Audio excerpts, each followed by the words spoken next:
안녕하세요.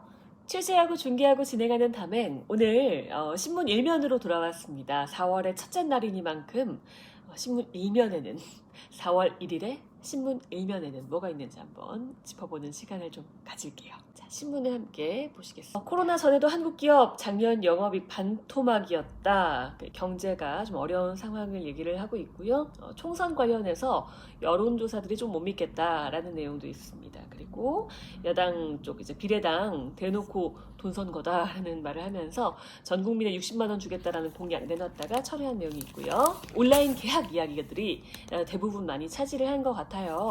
일단 오는 9일에 중3, 고3부터 온라인 계약을 순차적으로 한다고 하죠. 그리고 청년 일자리 이야기가 일면에 실린 곳도 있고요. 바로 이어서 역시 순차 온라인 계약, 수능도 지금 2주가 연기가 돼서 12월에 열린다고 하죠. 수능 12월에 하는 건 처음입니다. 온라인 계약도 초유라고 하죠. 시험 때 오른 교육 현장이다 라는 말이 보이네요. 그리고 성착취 영상 관련해서 텔레그램 메신저 집중 수사한다 라는 내용도 있고요. 코로나 관련해서 최전방에 있었던 병원의 의료진이 좀 해고가 된 부분 이것도 들어있습니다. 그리고 이번 총선에 정치 신인들 고군분투하는 이야기도 들어있고요. 역시 온라인 계약, 수능 연기 이야기가 일면의 줄을 이루고 있는 것 같아요. 교육 현장이 그야말로 지금 혼란스러운 상황인데요. 이것도 좀 짚어보겠습니다. 그리고 총선, 재외국민 투표 오늘부터 시작을 한다고 하는데요. 이것도 좀 문제가 많죠. 이것도 이야기를 해보겠습니다. 역시 경제지표 추락한 내용, 생산 소비 9년 만에 최대 감소했다라고 합니다. 9년 만이라고 했죠. 2011년 이후 최대 감소라는 거죠. 역시 온라인 계약 있고요. 긴급재난지원금 관련해서 좀 우왕좌왕하는 모습 이야기를 좀 해보겠습니다. 재계 역시 참 쉽지 않습니다. 지금 경제 상황이 코로나19 때문에 워낙 안 좋으니까요. 세계적으로 우리나라 역시 당연히 안 좋겠죠.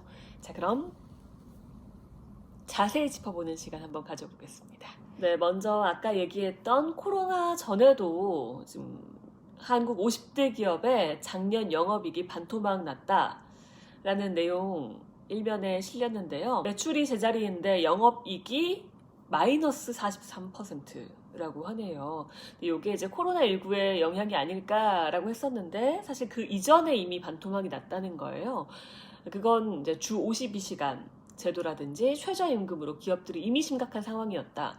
일부 전문가들은요, 이 기사 내용에 보면은 바이러스 퍼지기 전에 이미 기업들은 기저질환을 앓고 있었던 거다라고 표현을 했다고도 하더라고요. 그러니까 지금의 불황이 약간 코로나 착시로 보이는 것일 수 있다라는 거죠. 약해진 우리 경제, 생산, 투자, 소비 세 가지가 모두 트리플로 추락했다라는 내용도 담겨 있고요. 아까 9년 만에 최대 감소했다고 했잖아요. 그게 2011년 구제역 이후 최대 감소라고 합니다. 기업의 체감 경기는 역대 최대 폭으로 감소했다라는 내용도 있었습니다. 코로나 본격화 전 2월에 생산 소비 이미 최악이다. 역시 비슷한 내용 있고요. 긴급재난지원금 관련해서 아까 이야기가 하나 있었죠. 매일경제인데요. 재난지원금 우왕좌왕한다. 지급 기준 논란이 불붙었다라는 거예요. 일단 2차 추경 어떻게 될지 모르는 상황에서 대통령이 먼저 발표를 했다라는 것에도 좀 논란이 있었고요. 그러니까 총선 앞두고 이런 얘기를 하니까 돈 선거한다라는 이야기까지 좀 나오는 상황이었습니다. 게다가 소득 하위 70%라고 했는데 그 기준 어떻게 설정할 것인가?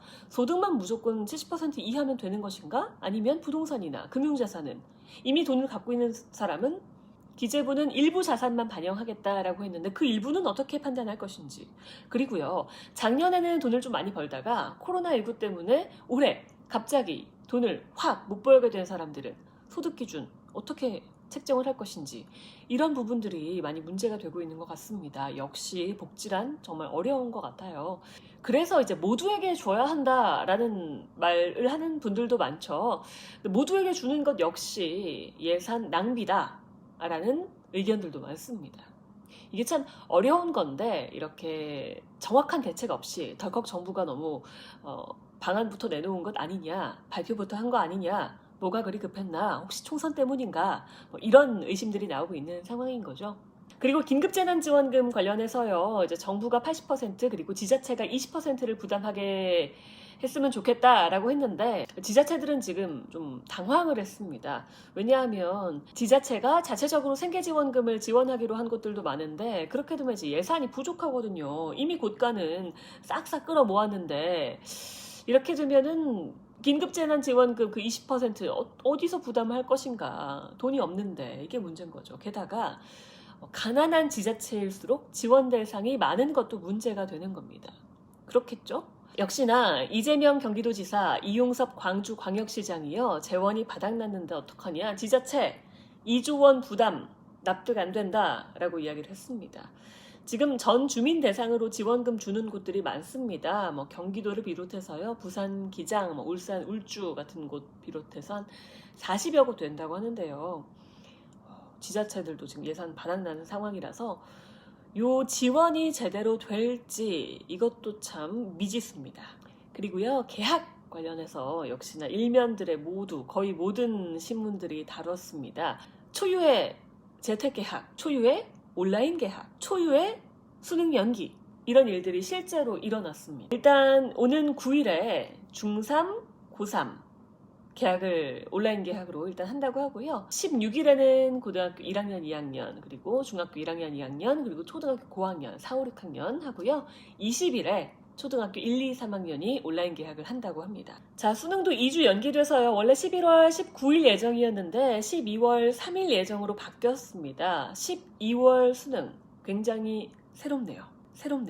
자, 정부는 4월 말쯤에 좀 등교를 예상한다라고 하는데 과연 이것도 가능할지 좀 지켜봐야 될 사안인 것 같고요. 총선 관련한 이야기들도 좀 있었습니다. 특히 재외국민 투표 관련해서 이야기가 있었는데 반쪽된 재외국민 투표 교민들 선거권 돌려달라 목소리를 내고 있습니다. 코로나에 뺏긴 참정권 아니냐라는 건데요. 재외선거인 등록 마친 사람이 17만 1959명이라고 해요. 근데 이에 절반에 가까운 8만여 명이 이번 선거에 참여를 못하는 거예요. 코로나19 사태 때문에 40여 개국의 한 65개 재외공관이 이제 그 선거 관련해서 그 사무를 중지했기 때문인데요. 우편이나 뭐 인터넷 투표 같은 거를 진작 좀 도입을 해서 정립을 했다면 이런 일은 벌어지지 않지 않았을까라는 아쉬워하는 목소리들이 좀 많습니다. 일단 재외국민 투표 오늘부터 시작을 하는데 투표지 이송이 좀 어려울 때는 현지 개표도 하겠다라고 하더라고요. 그리고 아까 얘기했던 그 기본소득 60만 원 전 국민에게 무조건적으로 지급하겠다라고 했던 곳이 바로 더불어시민당인데 뭐 10대 공약이라고 내놓은 것 중에 하나였고요. 이게 좀 논란이 됐습니다. 바로 철회가 됐어요. 일단 정부 여당의 정책 기조와 좀 충돌을 한다라는 게 문제가 됐고요. 그래서 바로 이건 좀 수정을 해야겠다라고 해서 철회가 됐습니다. 위성정당의 한계다라는 비판의 목소리도 있는 상황입니다. 신문 일면에 어떤 이야기를 나눴는지 차근차근 이야기를 드렸고요. 이렇게 짧게 정리를 한번 해봤습니다. 저는 다음에 다시 취중진담으로 돌아올게요. 고맙습니다.